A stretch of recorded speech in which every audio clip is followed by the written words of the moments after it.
Miguel Ángel Santos Guerra, leonés de nacimiento, es doctor en Ciencias de la Educación y catedrático emérito de Didáctica y Organización Escolar en la Universidad de Málaga. Es también diplomado en Psicología y en Cinematografía. Ha sido profesor en todos los niveles del sistema educativo, escrito o coordinado más de 60 libros y publicado multitud de artículos. Es querido y admirado por miles de personas hasta el punto de haber sido declarado huésped de honor y visitante ilustre de varias ciudades argentinas, mexicanas y chilenas.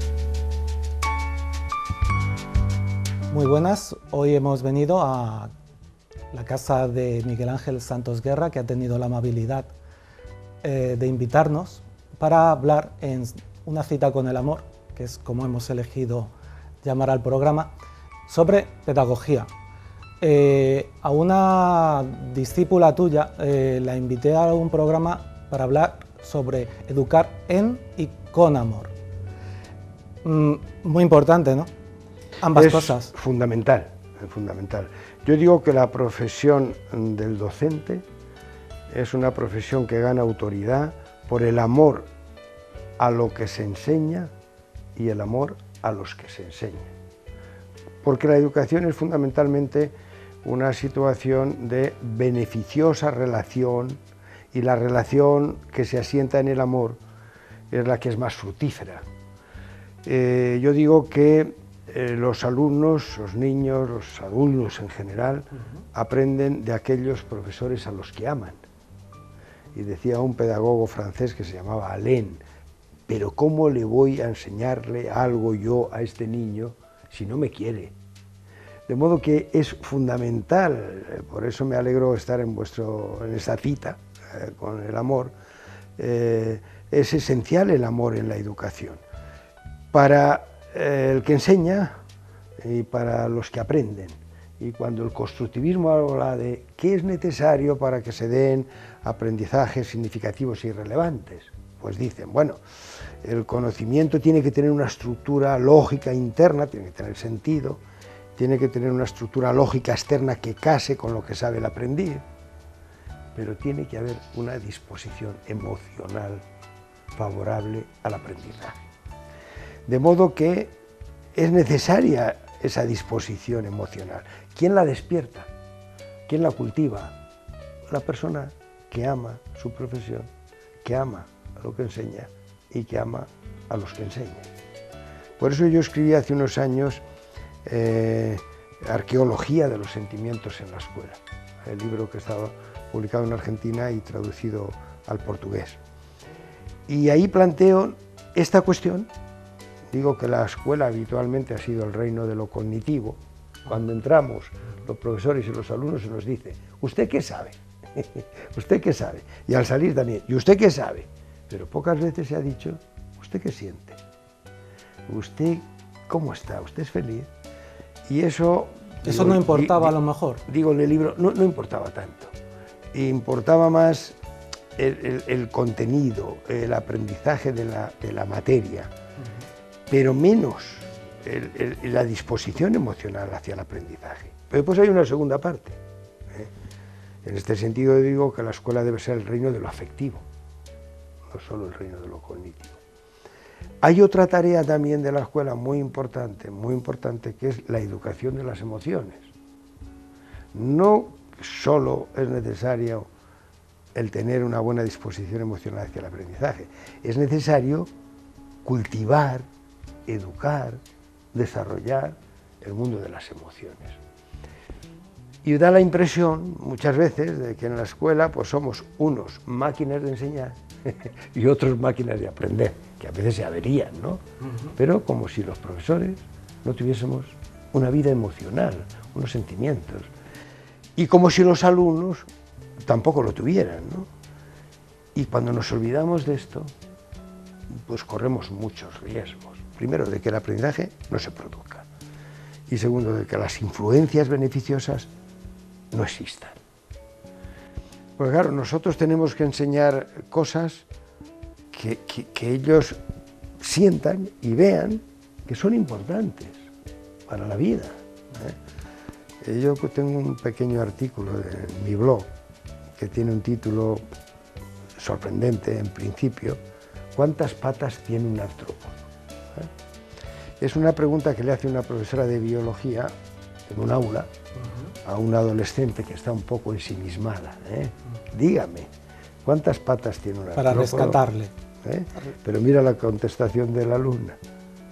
Ella, suspirando, dice: ay, señorita, ya me gustaría a mí tener los problemas que usted tiene.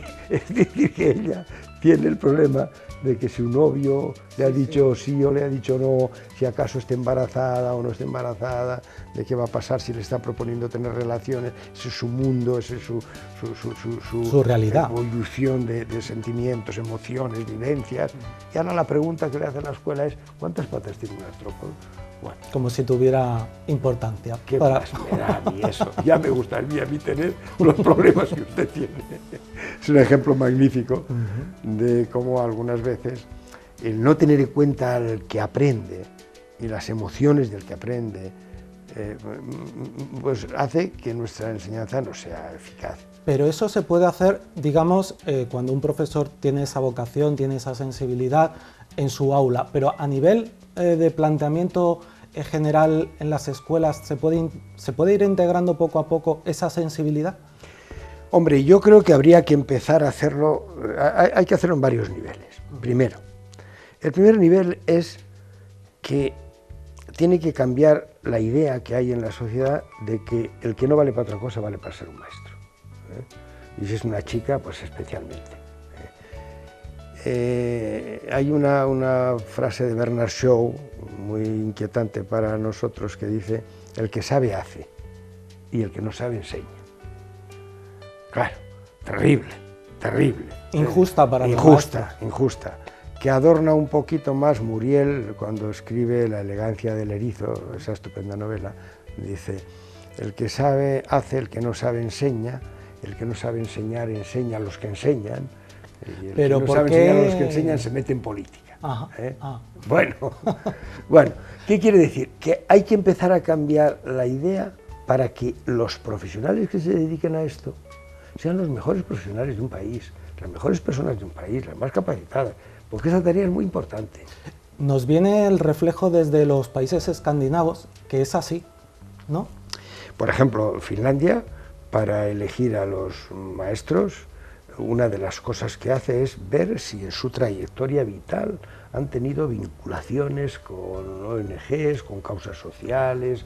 Elige a personas con sensibilidad, tú lo decías. Y están realmente bien pagados para que el dinero no sea un problema a la hora de que elijan esa profesión. Están bien considerados socialmente. Bueno, entonces, seleccionarlos bien. Esto es un problema que yo creo que tenemos y que está muy arraigado. Bueno, esta es una profesión de segundo rango, tenemos una hija, no es muy inteligente. Bueno, pues entonces me decía una profesora argentina que una alumna suya había ido a la clase y entonces había estado encantada con su maestra y después de varios meses ella llegaba a clase y decía: tengo una maestra muy inteligente este año, mamá, no veas qué maestra tan inteligente tengo. ¿Y sabes lo que le dijo la mamá? Mira, hija, no será tan inteligente si es maestra. ¿Qué quiere decir? Si fuera inteligente, sería médica, sería arquitecta, sería ingeniera, sería o que sea. Pero eso en Argentina. En Argentina también. O sea, que esa idea está extendida. Claro, esa idea está muy extendida, muy extendida. Y hay países en que no, en que dicen, para entrar en la escuela, para aprender a ser maestro, hacen falta unas puntuaciones muy superiores a las que hacen falta para entrar en una escuela de aprendizaje de ingeniería, por ejemplo. ¿Usted qué quiere ser? Profesor de matemáticas, sobre 100 puntos, 90, para entrar. ¿Usted qué quiere ser? Profesor de matemáticas, sobre 100 puntos, 98. Es decir, el mejor para enseñarla. Muy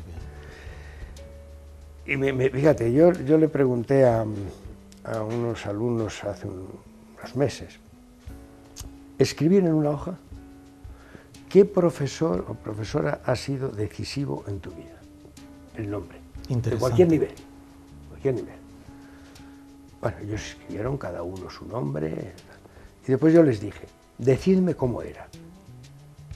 cómo era esa persona. Y todos, lo que dijeron fue, era sensible, me quería, se preocupaba por mí, yo le importaba, me escuchaba. Y yo digo, bueno, y entonces cuando seleccionamos a los profesores, ¿por qué no buscamos? ¿cómo no lo tenemos en cuenta? Entonces, primero, selección. Segundo, formación. Porque entonces para formarles en esto, ¿qué se hace? Pues vienes el currículum y tú dices, geografía, historia, matemáticas, psicología del aprendizaje, organización escolar, didáctica general, didáctica específica, bueno, bien, pero del aprendizaje emocional de los profesores. Entonces, selección, formación. Y después, organización de las escuelas, de tal manera, tú lo apuntabas antes, que las condiciones en las que viva ese profesional no le obliguen a arrastrar la vida. O que sea atractivo para él, también económicamente. Claro, que esté, dedicarse a eso. Que esté considerada socialmente la profesión, que tenga unas buenas condiciones para ejercer la profesión, que las familias, la sociedad, la política lo consideren. Yo tengo un texto fíjate, siglo V a.C., de Pericles, que reúne un día en la plaza de Atenas a los matemáticos, a los guerreros, a los arquitectos, y dice, y Pericles se da cuenta de una ausencia notable, no están los maestros. Y pregunta, ¿dónde están? Cuando han venido, id a llamarlos. Y cuando ellos llegan les dice, aquí estaban los que con su sabiduría y su trabajo defienden y embellecen la ciudad, pero faltaban ustedes, los más importantes, los que embellecen el alma de los atenienses. ¿Cuándo supo usted que quería dedicarse a decir y a transmitir conocimiento? ¿Sí? Lo supe pronto, porque yo desde joven tenía la idea de, a mí me gustaba la escuela cuando era un niño. Yo nací en la provincia de León, en un pueblecito que se llama Grajal de Campos, un pueblecito que tiene un castillo árabe magnífico del siglo XVI y una torre de la iglesia que tiene una planta, tiene 36 metros de altura, con una singularidad arquitectónica que no he visto en ningún otro sitio. Tiene 5 esquinas y si tuviera una más tendría solo 4. El enigma de la torre de mi pueblo. ¿Sí? Sí, yo te lo explicaré luego. Bueno, entonces a mí me gustaba la escuela y me gustaba estudiar, me gustaban los libros. ¿Tuvo usted buenos maestros? Sí, tuve buenos maestros. Los maestros de la época, con una escuela bien distinta a la nuestra, luego podemos hablar algo de estas cuestiones, ¿no?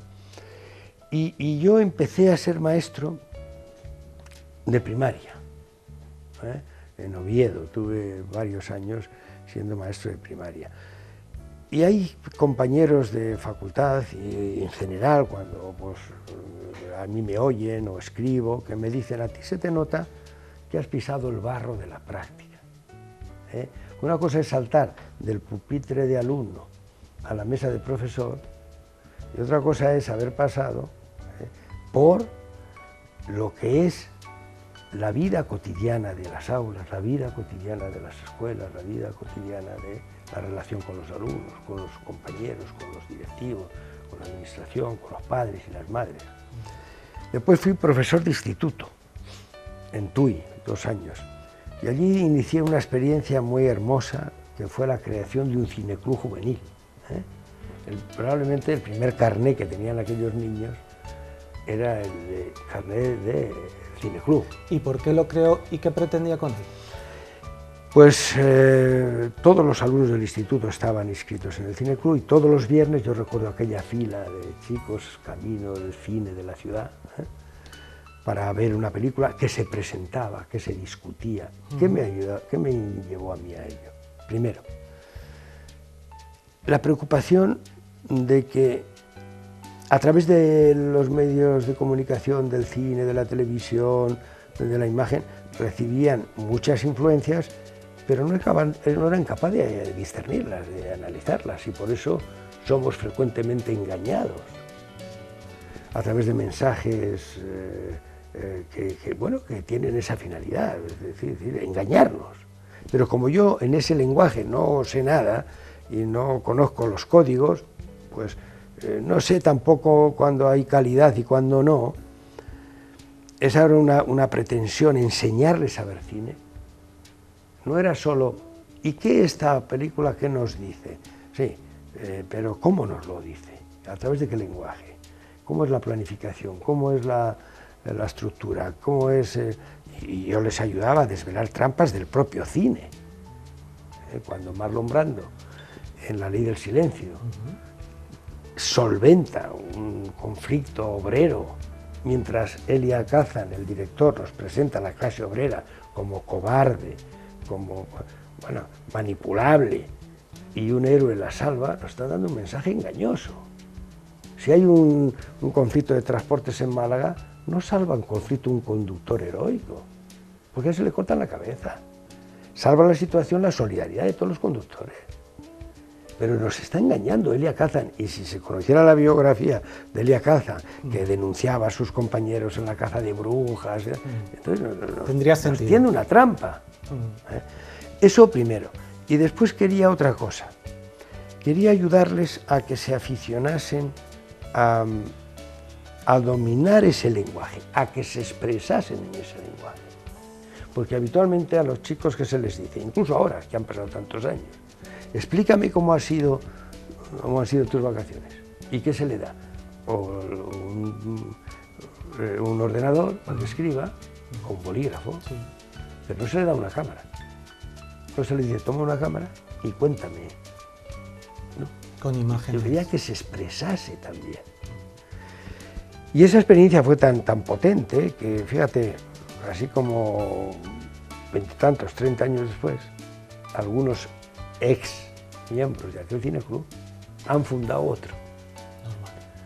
Han fundado otro, que tiene otras características, que tiene un dominio de lo técnico mucho más potente, entonces se transmite a las escuelas, en fin, pero han recreado aquella iniciativa, aquel cineclub. Bueno, después de aquello, yo fui director de un colegio en Madrid, 4 años, una experiencia para mí muy emocionante.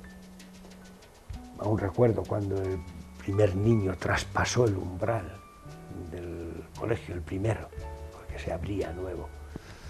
Y yo dije, vamos, allí empezó una historia de esa escuela, ¿no? Y yo la pude diseñar, pude elegir mi equipo. Sí. 4 Era una años. escuela privada entonces. Sí. Y a mí eso me generó algún conflicto personal, porque yo soy un defensor de la escuela pública y claro, hacerme cargo de una experiencia privada. Lo que pasa es que, y lo consulté con gente, recuerdo con Barry McDonald, con algunos colegas, y me dijeron, bueno, si tú quieres hacer una experiencia y esa experiencia te dan libertad completa para hacerla y poner tus pensamientos en la realidad, vive esa experiencia. Claro, hombre, es bonito. Y fueron 4 años extraordinarios, una experiencia potente, de la cual salió el libro Yo te educo, tú me educas, que describe el primer año, las vivencias. Fíjate que en Portugal se ha traducido el libro Crónica sentimental de una experiencia. Porque está ahí, el título podía haber sido... Está escrito con el corazón. ¿Qué sentimientos tiene un director? ¿Qué le pasa? ¿Qué vive? ¿Qué siente? ¿Qué preocupaciones tiene? En relación con los alumnos, en relación con los padres, en relación con los colegas, en relación con las autoridades. Y hace poco, en Las feromonas de la manzana, hay un texto sobre esto. Daba yo una conferencia en Linares a 500 directores de Andalucía. Y yo les explicaba aquella experiencia de director y les decía que un director puede hacer cuerpo con el poder ante la comunidad o hacer cuerpo con la comunidad ante el poder. Y les decía yo viví una experiencia en la que tuve claro desde el principio que yo era un miembro de la comunidad y eso algunas veces, frecuentemente incluso, me enemistaba con el poder. Tanto es así que lo pagué caro. ¿Por qué? ¿Qué pasó? Pues que me dijeron, usted no puede seguir. No vamos a encontrar un director como usted, pero usted no puede seguir. ¿Pero a quién molesta? ¿Quién? La titularidad. La titularidad empezó a ver que yo tenía más poder que el que tenía el poder. Y entonces empezó a sentir influencia. Mucha más influencia. Yo decía a los profesores, vamos un sábado a hacer una acampada con los niños y los papás y tal, y estaba toda la plantilla allí. Y él tenía otros colegios, en que tenía que poner un reloj de control para que los profesores llegasen puntuales, y si no llegaban les descontaba, y los profesores, como les descontaba por 1 hora, pues si llegaban 5 minutos iban a tomar café a una cafetería, ¿no? Bueno, el caso es que cuando a mí me dijeron que yo ya no podía seguir, los alumnos mayores firmaron una carta, firmaron un poema extraordinariamente hermoso, extraordinariamente vibrante. Cuando supieron que su director ya no estaba, ¿no? Ellos dijeron, si el agua turbia apaga la llama que nos calentaba a todos, evapórese el agua sucia, arrásela al vendaval nuestro y llévela a los confines del norte, donde se haga hielo y no se mueva. Si la hiel amarga el paladar del amigo que nos escucha, comprendamos como él y por él escupamos todos en el fango. Si al levantarse lo aplastan, levantémonos con las manos limpias y cortemos las manos sucias que lo aplastaron. Si una siniestra escera le tienden a los pies, pisémosla todos con furia hasta convertirla en seda. Y mira qué forma de acabar.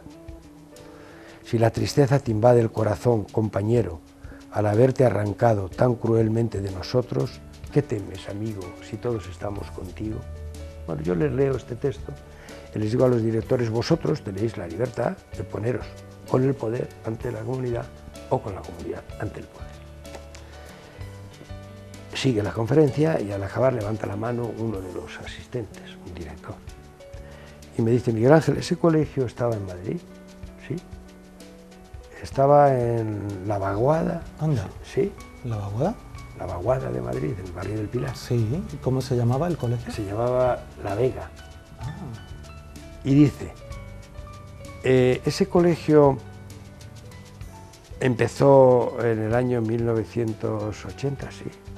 Y dice el chico, te tengo que decir que yo fui alumno de aquel colegio y que esta conferencia ha sido como el reencuentro con el primer amor. Qué cosa tan maravillosa, ¿no? Tan maravillosa. Y aquella experiencia a mí me permitió vivir muchos proyectos. Había, por ejemplo, un grupo que hacía cine, y después se proyectaban las películas para el resto del colegio. Había más de 50 actividades literarias, musicales, manuales, deportivas. ¿Y lo diseñaste tú el proyecto? Claro, con el equipo. Sí. Eran unos 30 y tantos profesores. ¿Que lo elegiste tú? Todo, yo, en unas larguísimas sesiones para explorar, porque claro, si hay un trabajo y tú dices, este es un colegio mormón, pues la gente dice, no, pues yo no soy mormón, pero tengo mucha afinidad con los mormones desde niño, porque era el trabajo, ¿no? Y eran entrevistas de 3, 4 horas, y así se armó un equipo fantástico y una experiencia fantástica. A mí eso me ha enriquecido mucho. Y después he sido muchos años profesor de universidad, 10 años en la Complutense y el resto en la Universidad de Málaga, como catedrático en la Universidad de Málaga.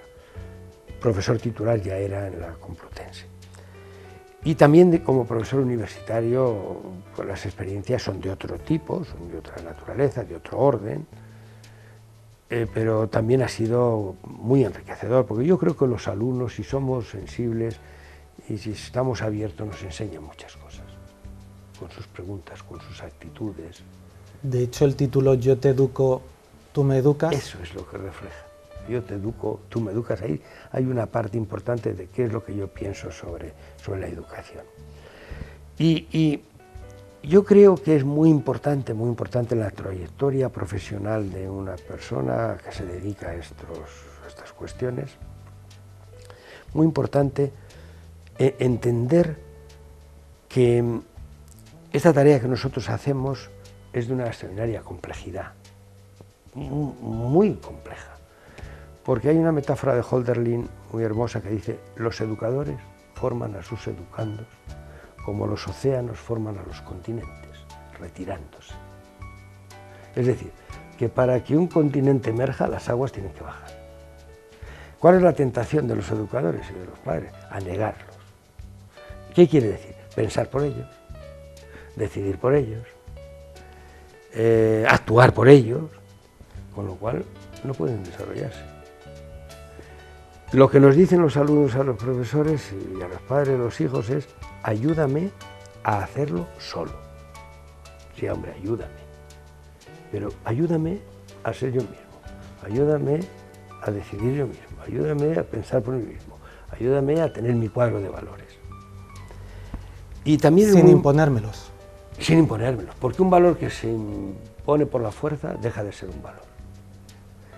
Y es muy importante el lenguaje es como una escalera. Por las escaleras se sube a la comunicación y a la liberación, pero por las escaleras se baja a la confusión y a la dominación.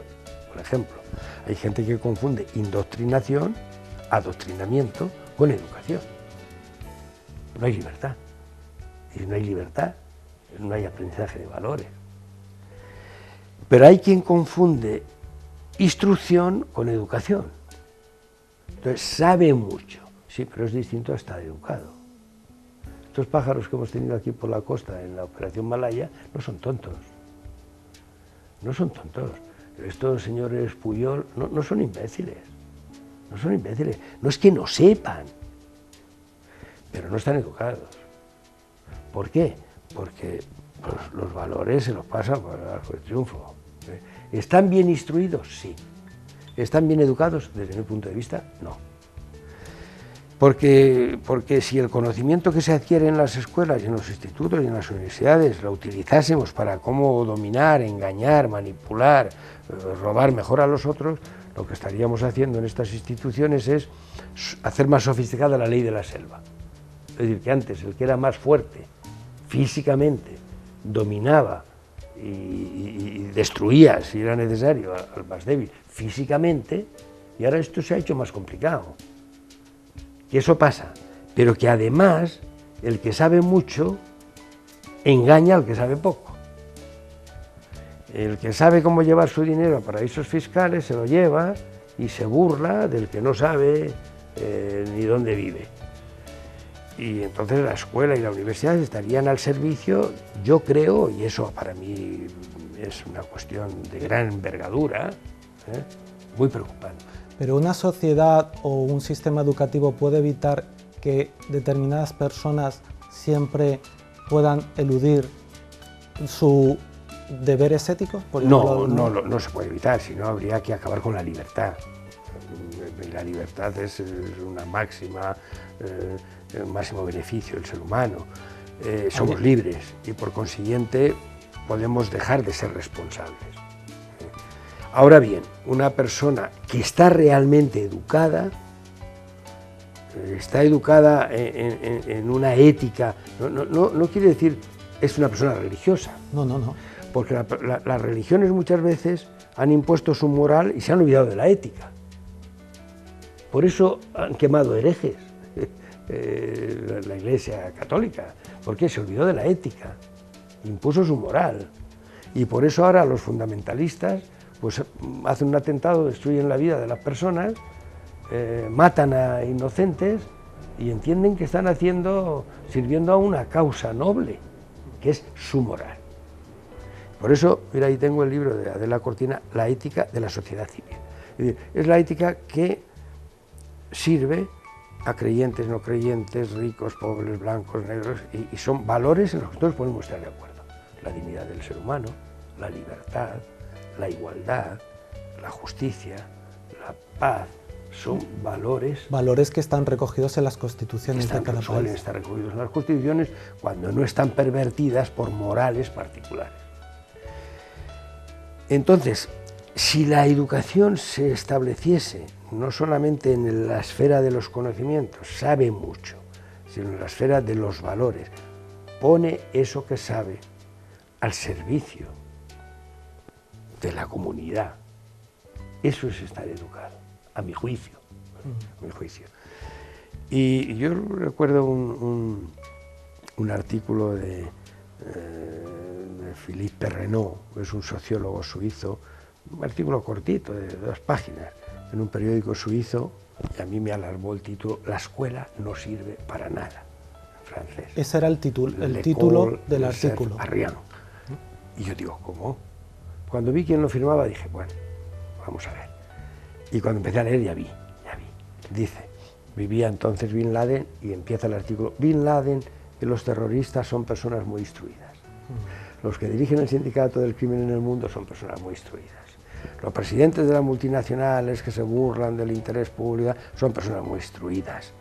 Y de los 12 dignatarios nazis que decidieron que se abrieran las cámaras de exterminio, más de la mitad tenían un doctorado. De donde se deduce, dice él, que un alto nivel de conocimientos, un alto nivel de instrucción, tiene a veces poco que ver con el orden de la ética. Y dice, la finalidad de la escuela fundamental es doble. Primero,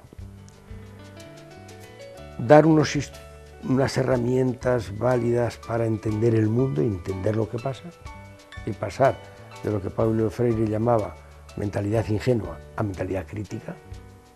Y segundo, desarrollar la solidaridad, desarrollar los valores para hacer una convivencia mucho mejor, mucho más justa, mucho más solidaria. Cuando esto se olvida, yo creo que es muy importante en la vida de los profesionales tenerlo presente, porque podemos estar alimentando,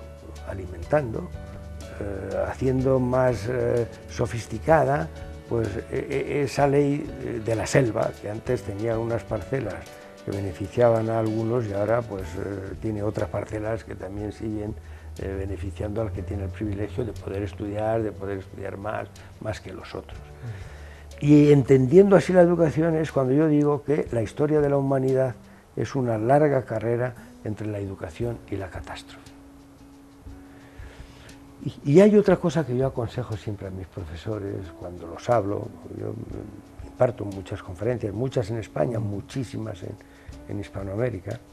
El lunes me voy a ir a Colombia. En Argentina he estado en 114 ciudades diferentes, al menos una vez.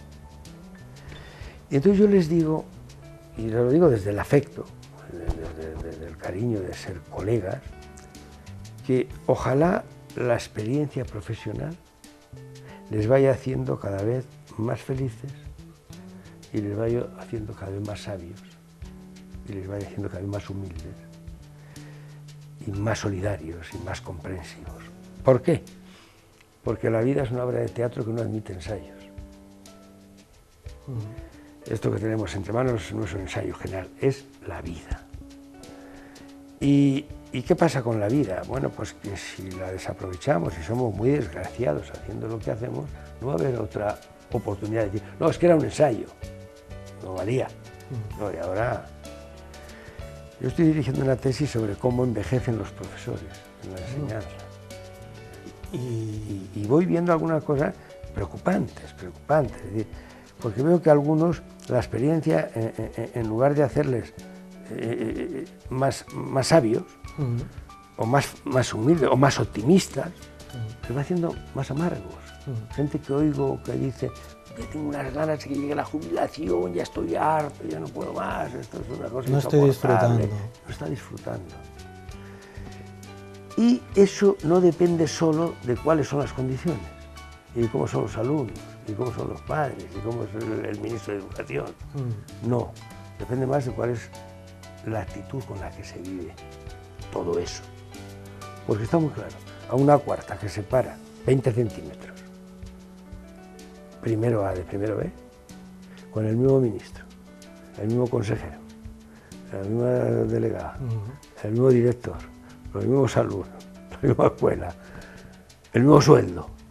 De un lado del tabique hay un profesor entusiasmado, feliz, que hace felices a los niños, y del otro lado hay un señor o una señora amargada y que amarga todo lo que mira y todo lo que toca. Y están en el mismo contexto, en las mismas circunstancias. Yo cuento para explicar esto una historia muy bonita de una casa abandonada en la que hay una sala con 1000 espejos, una sala circular, y un perro vagabundo entra por un hueco que hay en la puerta, la casa está abandonada, sube por una escalera, llega a la sala y el perro está muy feliz ese día y empieza a dar saltos de alegría. Y ve que 1000 perros dan saltos de alegría como él, alrededor. Dice, qué lugar tan bonito. Mueve el rabo de manera festiva y ve que 1000 perros le saludan a él, contentos, levantando el rabo. Y dice, este es un lugar maravilloso. Horas después pasa por allí otro perro, entra por el mismo agujero, sube por la misma escalera y llega a la misma sala. Pero ese segundo perro está ese día rabioso, enfurecido, entristecido. Y empieza a sacar los colmillos y ve que 1000 perros le sacan los colmillos a él. Y dice, este es un lugar insoportable. Empieza a ladrar de manera violenta, agresiva, y ve que 1000 perros le ladran a él de manera violenta. Y dice, me voy, no volveré a pisar, este es un lugar insufrible. Y yo digo en el artículo, no será la escuela, la casa de los 1000 espejos. La sociedad en realidad. Y en cuanto a la sociedad, efectivamente, en cuanto a la sociedad, te decía antes que ibas a publicar en la Feria del Libro de Guadalajara, en México, este año, el libro El Arca de Noé. La escuela salva del diluvio es el subtítulo que aclara el título. Y me dio el título el nombre de una escuelita humilde en la provincia de Mendoza, en Argentina, una escuelita que se llama El Arca de Noé. Qué bonito, qué bonita metáfora. Y tiene 4 capítulos. El primero es el océano proceloso, eso que tú dices, la cultura. ¿En qué cultura estamos? Pues una cultura muy problemática para la escuela, muy difícil, en la que domina el individualismo, la competitividad, el relativismo moral, la obsesión por la eficacia. Claro, la escuela tiene que ir contracorriente. La escuela tiene que ser una institución contrahegemónica en esta cultura. Y a veces los profesores me dicen, bueno, pues es muy difícil ir contracorriente porque las aguas son muy fuertes, porque vienen muchos peces muertos, dice. Y yo les digo, solo a los peces muertos los arrastra la corriente. En ese océano proceloso, la escuela, el Arca de Noé, tiene que hacer su tarea. Y la hacen, ese es otro capítulo del libro, unos tripulantes valerosos, que son los profesores, las profesoras, que tienen que trabajar hoy en unas condiciones muy especiales. ¿Por qué? Porque los niños están en esa cultura, inmersos en esa cultura, y el mensaje que llevan los profesores es el contrario. Al contrario. Cuando tú a un niño le dices, ¿tú como quién quieres ser? No dice como mi profesor que viene todos los días a clase.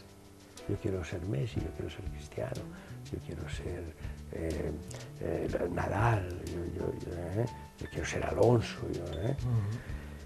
Una persona que él ve en la cumbre de la gloria, con mucho dinero, con mucho prestigio, con mucha fama. Cuando no, me decía una profesora de Melilla que le había preguntado a los niños de la clase, ¿qué quieres ser de mayor? Y fue preguntándole.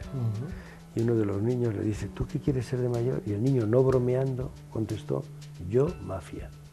No me digas. ¿Por qué? Porque lo está viendo. Él está viendo a su padre, a su madre, que dice, mira, este señor se ha metido en la mafia, mira qué chales se ha hecho. Mira, este señor, mira qué coche se ha comprado.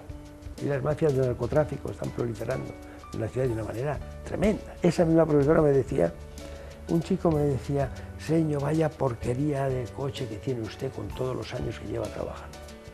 El día que yo quiera vengo a la escuela con un coche mejor que el suyo. Y me dice la profesora, no me lo dijo, ya lo ha hecho.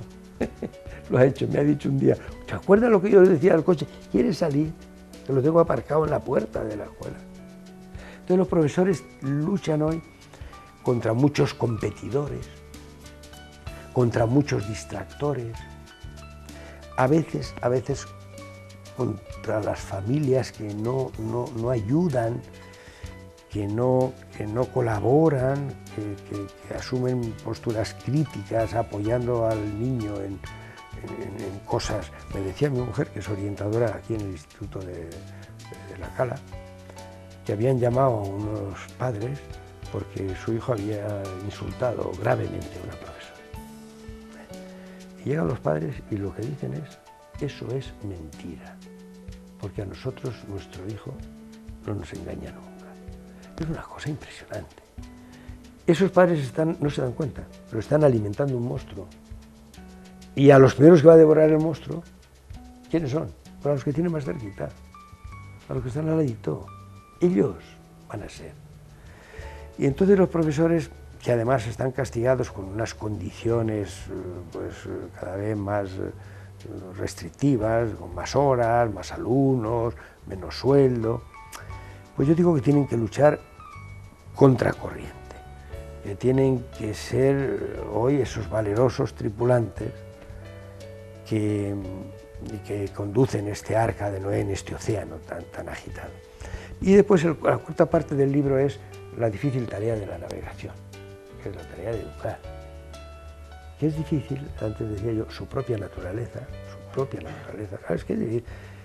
Una cosa es enseñar algo a alguien y otra cosa es despertar en él el deseo de aprender, seducirlo, apasionarlo por el conocimiento. Más útil, por otra parte. Más útil y más lógica. ¿Por qué? Porque si tú le metes los conocimientos con un embudo por la fuerza, cuando ya no te tenga, pues no lo va a adquirir, porque si lo ha hecho bajo la idea de la obligación. Claro, si no ha disfrutado aprendiendo, si no ha descubierto lo maravilloso que es de abrir la mente y tener conocimiento del mundo, de las personas, de la vida. Y eso a nosotros nos interpela muy duramente. ¿Por qué? Porque es una tarea difícil, pero eso es nuestro reto. Decía Winston Churchill: me encanta aprender, pero me horroriza que me enseñen. Claro, si me aburre, si no me estimula, si no me quieren, si me comparan, si eso que estudio no me sirve, si el método es incongruente. ¿Cuántas veces yo he oído un profesor de lengua que dice: silencio, niños, comienza la clase de lengua? ¿Cómo va a ser eso? ¿Cómo va a aprender a hablar callado? Si es la clase de lengua, la clase de aprender a hablar. ¿Cómo tiene que callarse? Tendrá que hacer aquello de otra manera ese profesor para que el niño aprenda a hablar, y aprenda a hablar, que es algo hermoso, no algo terrible, no algo aburrido, ¿no? A mí me preocupan esas situaciones en que los niños rechazan la escuela, rechazan el colegio, rechazan los profesores. Una mamá me decía con mucha pena, porque ella es una excelente maestra, había ido el niño a casa de 10 años y le había dicho: mamá, quiero ser viejo. ¿Por qué, hijo? Para no ir a la escuela. ¿Qué pasaba? Tenía un mal profesor. Prueba de ello es que al año siguiente este niño, esto lo tengo reflejado en el blog, este mismo niño a su madre cambió de colegio, cambió de profesor, y en el fin de semana le decía: mamá, quiero que sea lunes. El que decía quiero ser viejo para no ir, ahora dice quiero que sea lunes para ir pronto. ¿Qué ha cambiado? Otro profesional, que ha sabido que motivarle, estimularle, hacerle aquello apasionante, hacerle aquello interesante, hacerle aquello maravilloso, como es el descubrir, como es el investigar, porque el ser humano está diseñado para aprender. Y yo digo que el verbo aprender, como el verbo amar, no se pueden conjugar en imperativo. Yo no puedo obligarle a uno a enamorarse, ni a aprender, pero sí puedo despertar el deseo de que aprenda, despertar el deseo de que quiera a alguien, despertar en él esa curiosidad. Y después hay otra cosa dentro de este mundo nuestro de la educación, que tiene que ver con algo que yo considero fundamental, con el optimismo. aquí en la mesa tengo un libro de un amigo mío que acaba de fallecer en Brasil, se llamaba Rubén Alves, y entonces el título del libro es La alegría de enseñar. Claro, es muy distinto ir a una escuela un lunes, como aquel condenado a muerte iba un lunes camino del patíbulo diciendo mal empiezo la semana, a ir con entusiasmo de decir qué profesión, qué tarea, qué maravilla, no solamente por tener un trabajo, sino por... y mira lo que dice Rubén Alves en la introducción. Dice, enseñar es un ejercicio de inmortalidad. De alguna forma seguimos viviendo en aquellos cuyos ojos aprendieron a ver el mundo a través de la magia de nuestra palabra. Así, el profesor no muere nunca. Es una maravilla. Pero claro, hay que vivir la profesión. Yo no digo que no tenga sinsabores, no digo que no tenga dificultades, no digo que no tenga conflictos. ¿Qué profesional tiene? Efectivamente, y las que están en relación con personas las tiene especialmente. Pero yo digo que hay un arte en la vida de las personas y de los profesionales de la educación, un arte magnífico que habría que dominar, que es el arte de ser capaces de convertir 2 signos menos en un signo más. Sí, tropecé 2 veces, pero aprendí. Sí, me equivoqué 2 veces, pero me fortalecí. Sí, tuve 2 fracasos tremendos, pero me hice mejor persona. Y algunos dominan el arte contrario. Les pasan 2 cosas buenas y sacan 2 motivos de desaliento. Muy importante. Es tan consustancial el optimismo de la educación como mojarse para el que va a nadar. Sin optimismo podemos ser buenos domadores, pero nunca seríamos buenos educadores. Como dice Philippe Mérieux, la educabilidad se rompe, el optimismo se rompe, cuando pensamos que el otro no puede aprender y que nosotros no podemos ayudarle a conseguirlo. Y hay a veces colegas en nuestra profesión que, por ejemplo, empiezan un nuevo curso y dicen, no, hoy me ha tocado un curso muy malo, no se van a salvar ni 2. Bueno, pues no se salvan, lo ha profetizado. Son lo que llama Gualdavi profecías de autocumplimiento, es decir, la profecía de un suceso se acaba convirtiendo en el suceso de la profecía, ¿no? Cuestión tremenda, porque el profesor está puesto ahí, como digo, en las feromonas de la manzana, para ayudar a crecer. La manzana tiene unas feromonas que si tú metes en una bolsa una manzana y frutas verdes, las frutas verdes maduran. ¿Por qué? Por la influencia beneficiosa, silenciosa de las manzanas. Es una influencia positiva, eficaz, que hace que saque lo mejor de sí mismo de las personas y ayuda a desarrollarse. Quien tiene autoridad ayuda a crecer. Quien silencia, castiga, machaca, aplasta, desalienta, tendrá poder. No tiene autoridad. Y de hecho, la palabra española, la palabra castellana autoridad, viene del verbo latino autor, augere, autoritatem, y autor augere significa hacer crecer. Augere, hacer crecer. Y yo creo que las personas que no tienen esa visión optimista de su trabajo, es decir, esa convicción de que el ser humano puede aprender, el ser humano puede mejorar, de que ese grupo va a ser capaz, y algunas veces se lo transmite a los propios alumnos, haciéndoles ver, no, pues yo no soy capaz. Yo tengo un libro que se titula La pedagogía contra Frankenstein. La pedagogía contra Frankenstein. Y ahí dedico un libro, dedico un capítulo en ese libro, dedico un capítulo a una alumna mía que un día en la clase, pues yo pregunté, ¿quién quiere compartir una experiencia? Era una clase de evaluación. Y esta chica levantó la mano y dijo, yo quiero contar algo que me pasó cuando estudiaba EGB. Yo tenía un profesor, dice ella, que decía siempre que me veía, usted no sirve para estudiar. Usted nunca llegará a obtener el graduado escolar. Y dice, cuando iba mi papá a saberlo, les decía, olvídese que su hija haga estudios, porque no sirve. Bueno, no iba a hacer el grado escolar, pero está en la universidad. Luego sí, pudo. Hizo la selectividad, hizo el bachillerato primero, sacó primero con nota estupenda y está en segundo.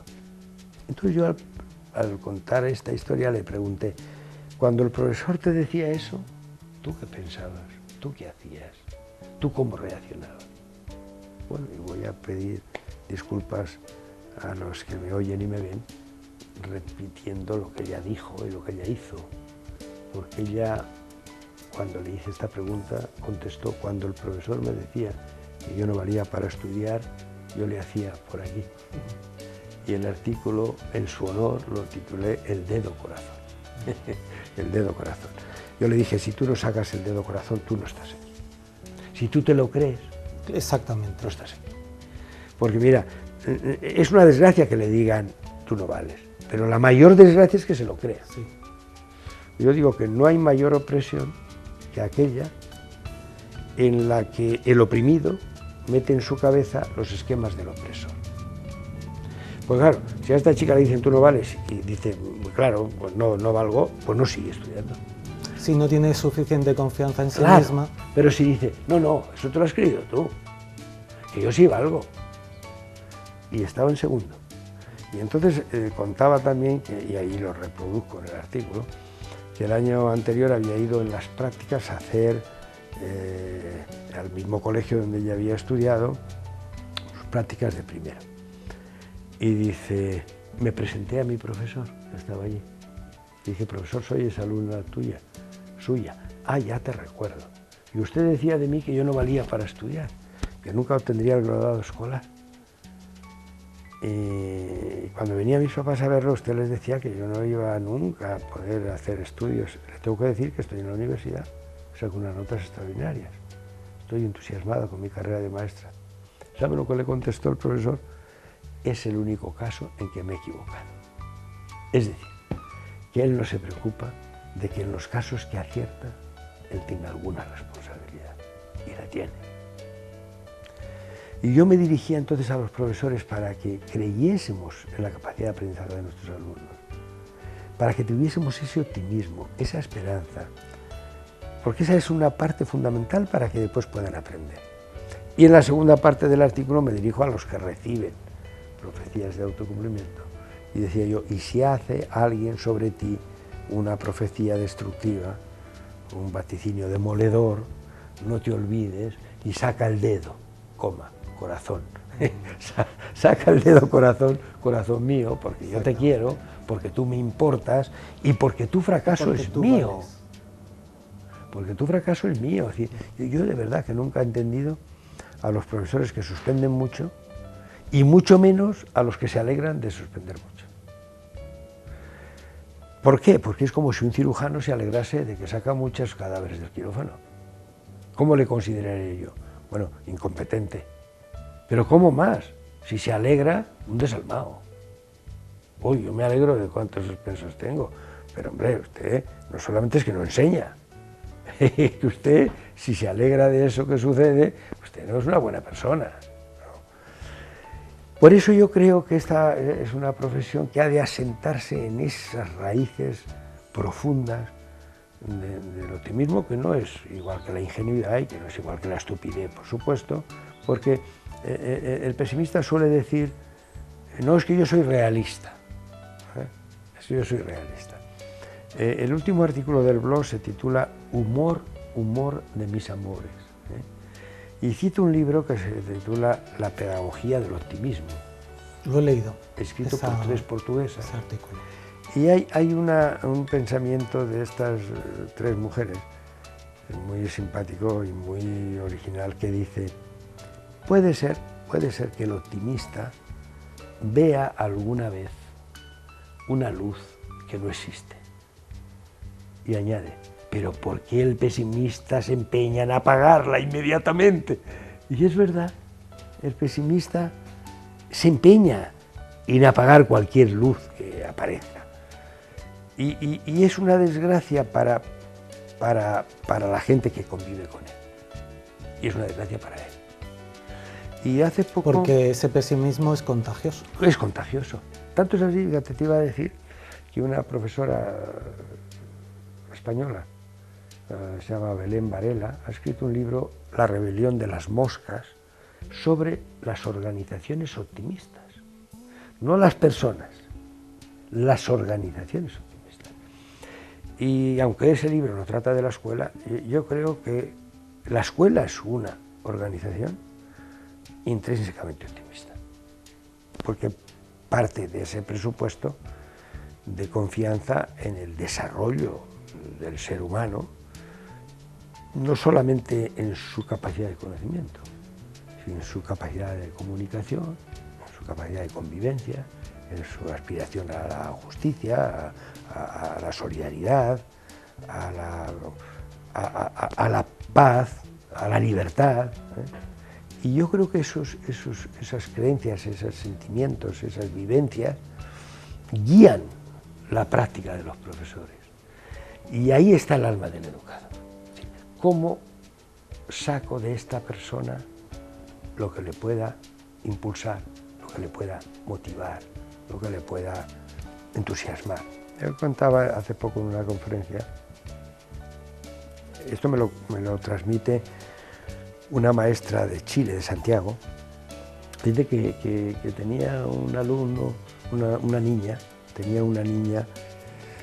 que no era muy aplicada, el cuaderno no estaba muy visible porque lo tenía lleno de rayas, de manchas, poco aseado, y llama a la directora para que vaya a ver si le dice algo a esta niña, para que se aplique y tal.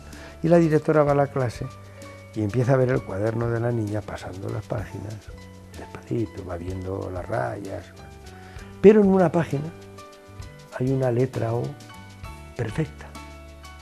Y la directora le dice a la niña, ¿quién ha hecho esta letra? Yo. Qué bonita.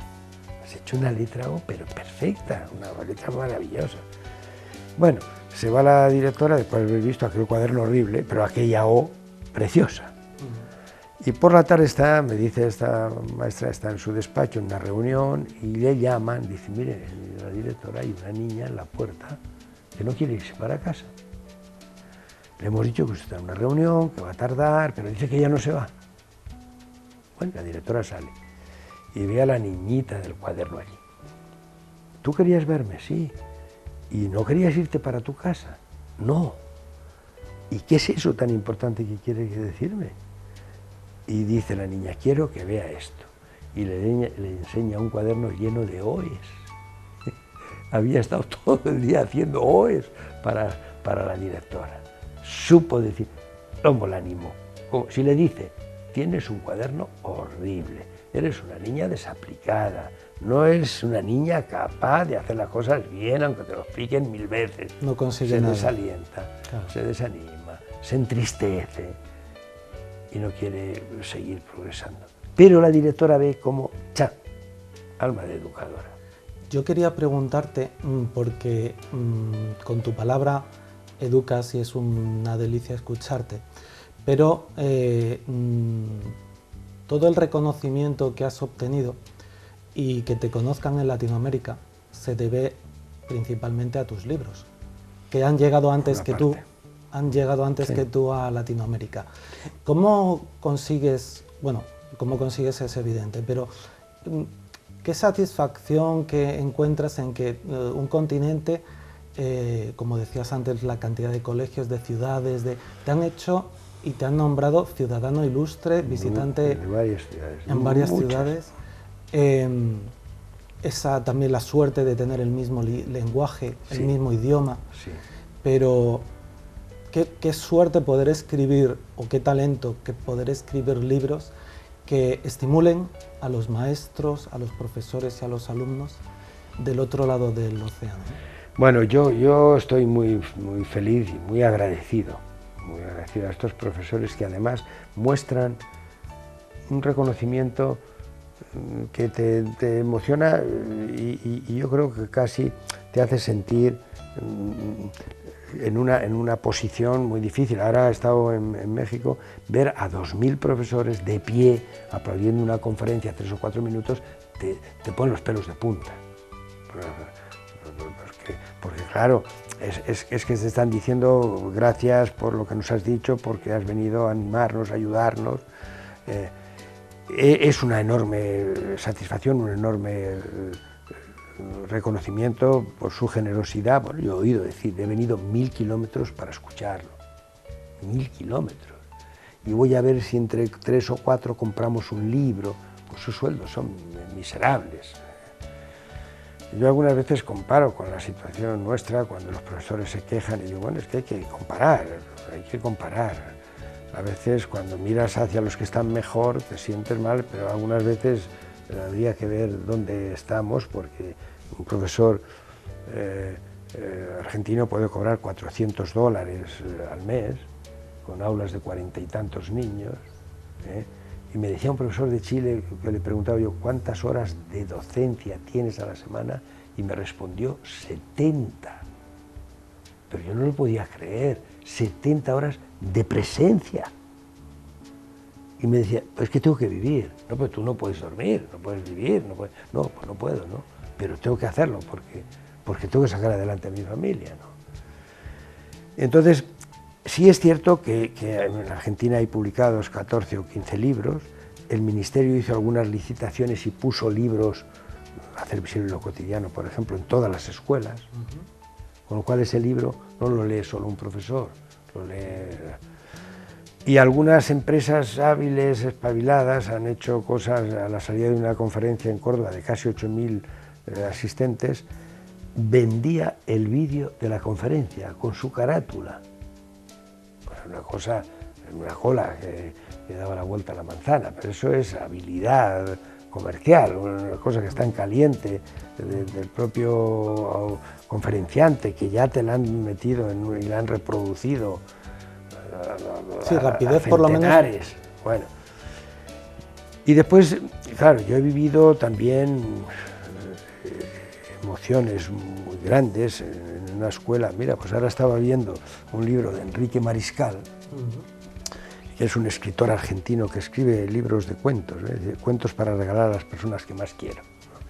Y un día fue testigo de un homenaje que, bueno, la toma de posesión de mi padrinazgo pedagógico en una escuelita argentina, una escuelita humilde, pero hermosísima, ¿no?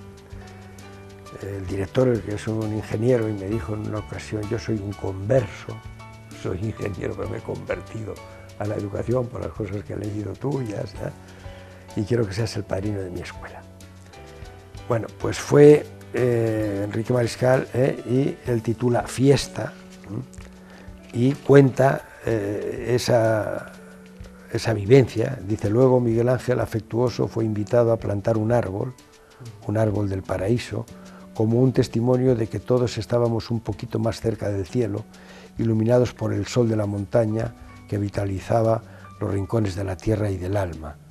Todo fue tan sencillo como elocuente.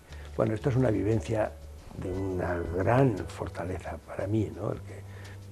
Estos niños, cuando yo me despedía ya, nos íbamos para el aeropuerto, adiós padrino, en un país tan lejano, y para mí querido, no cabe duda, en que su cuerpo de maestros te nombra padrino y te genera un vínculo con ellos de afecto, es un padrinazgo, es un mecenazgo pedagógico, no económico, pues es una gran emoción, ¿no?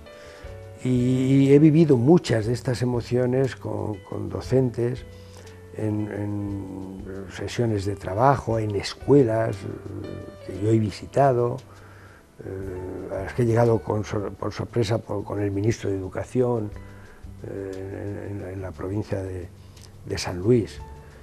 Y la maestra pues se ha abrazado al ministro, se ha abrazado a mí, que me conocía con su pequeño grupo de niños, y hemos tenido una mañana compartiendo con ella en una escuelita humilde, y bueno, experiencias muy emocionantes.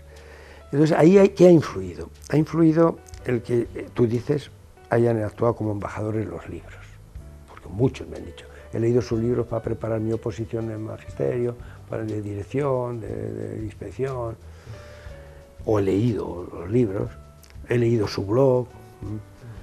Después he estado en muchos sitios, en conferencias a veces multitudinarias que se han retransmitido a las familias, en directo, desde el lugar de la conferencia a las casas. He participado en muchas experiencias innovadoras con trabajo de los niños, en radios, en televisiones, y eso ha hecho que en algunos lugares, en algunos de estos lugares,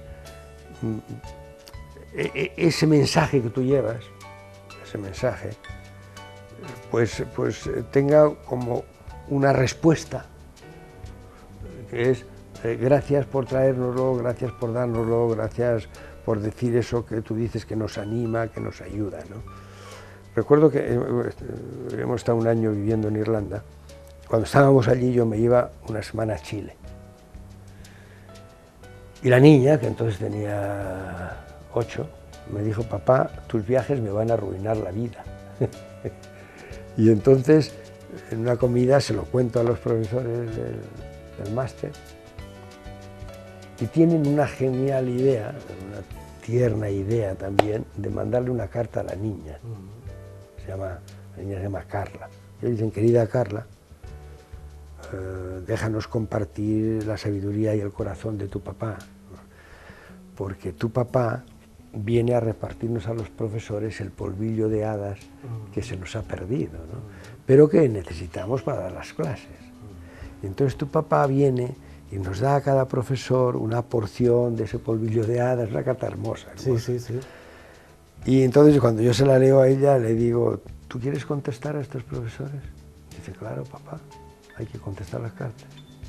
Y entonces le pongo el preparo para que mande su mensaje. Me fui y por la noche rescaté a ver qué les ha dicho. Y Carla les dice: queridos profesores de Chile, he visto que mi papá es importante para vosotros, pero es más importante para mí. Así que la próxima vez irá 2 días, pero no 8. Muy bien, muy bien. Entonces ella hace el reparto. Negociación. Siendo generosa. Dice: voy a dejar 2 días. Os dejo a mi papá 2 días. 2 días, no 8. Entonces ella no cae en la cuenta de que un día es para ir y otro para volver. Sí, ese detalle se le ha pasado por alto. Se le pasó por alto. Miguel Ángel, yo no hemos venido desde 1000 kilómetros de distancia a verte. Sí. Hemos venido desde un poquito menos. Estamos encantados de haber compartido este ratito contigo. Podríamos alargarlo y sería igualmente delicioso. Muchas gracias. Pero yo quería hacerte esta entrevista porque a ti te conocen quienes te conozcan dentro de tu gremio y tal, pero mereces ser conocido por más gente. Y ese es el poder que tiene la televisión, que personas que por su gremio o no hayan oído hablar de Miguel Ángel Santos Guerra, pero la televisión tiene este poder y esta obligación en parte. Servir, mostrar ejemplos de personas que nos puedan a los demás ilustrar de la mejor manera. Yo ya te digo, estoy encantado de que nos hayas dedicado estos minutos. Creo que a quien te haya conocido hoy a través del programa te va a seguir la pista en la medida de sus posibilidades, leyendo tus libros, siguiendo tu blog y bueno, que estas semillas, este polvo de hadas que tú repartes, pues lo reciban generaciones y generaciones de maestros para que puedan seguir tu ejemplo y sean profesores de tu talla y se sientan... Y yo digo que todo lo aprendemos entre todos y que esta tarea de la educación no es solamente de los profesionales, están los padres y las madres, que con su ejemplo respecto a los niños. Yo contaba hace poco en el blog que un señor que tenía un campo con árboles frutales, había oído ruidos, sale y ve que un chico está en lo alto de un árbol robándole las manzanas. Y él sale gritando: por Dios, ¿qué haces ahí? El pan de mis hijos, como se ha ocurrido, es un ladrón, baja ahora mismo, devuélveme lo que me ha robado. Tal. El niño baja con un saco de manzanas, ya tenía casi lleno, se lo da, y este hombre le dice: y ahora mismo vamos a llamar a tu padre para contarle lo que ha pasado. Y el niño mira para lo alto del árbol y dice: papá, baja, que aquí hay un señor que quiere hablar contigo. Y claro, ¿qué le va a decir ese padre? ¿Qué le va a decir ese padre? Entonces, interpelación a los padres, a los maestros y a los ciudadanos en general. Hace falta un pueblo entero para educar a un niño, y hace falta un buen pueblo para educar bien a un niño. Y yo brindo a los padres y a los profesores y a los ciudadanos en general un lema que a mí me ha ayudado mucho en la vida. Que tu escuela sea mejor porque tú estás trabajando en ella, o que tu ciudad sea mejor porque tú vives en ella. Es decir, que cada uno se sienta estimulado a poner esa parte de su verdad, esa parte de su amor, de su afecto, en que este mundo sea un poquito mejor, en que este mundo sea un poquito más habitable.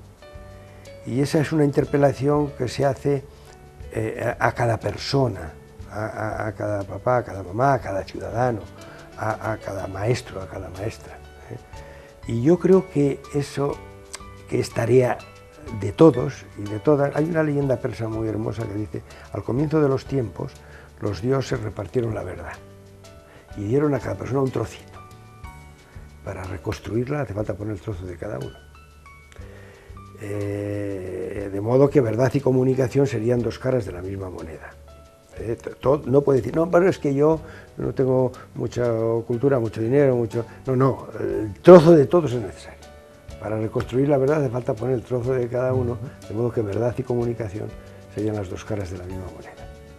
Pues yo creo que tu testimonio va a alentar a los padres que te hayan visto a través de la televisión a seguir sembrando, a seguir colaborando, y los que no sean padres, pues que también sepan que con su ejemplo en la calle pueden ayudar a construir sociedad, que es de lo que se trata la sociedad que queremos, en definitiva, ¿no? Y yo tengo que agradeceros a vosotros la amabilidad de que os hayáis desplazado, de que hayáis venido, de que hayáis invertido vuestro tiempo, porque cuando a alguien se le roba el tiempo, no es igual que cuando se roba dinero. Pues si se roba dinero se le puede decir toma, pero el tiempo no. Así que muchas gracias por hacerme posible que alguien pues, pueda escuchar algunas ideas que he querido compartir con todos. No nos has robado tiempo, nos has hecho valorar y enriquecer nuestro tiempo. Muchas gracias, muy amable. Pues muchas gracias por haber participado. Gracias a vosotros y a los que están con el servicio técnico también. Muy amable. Gracias.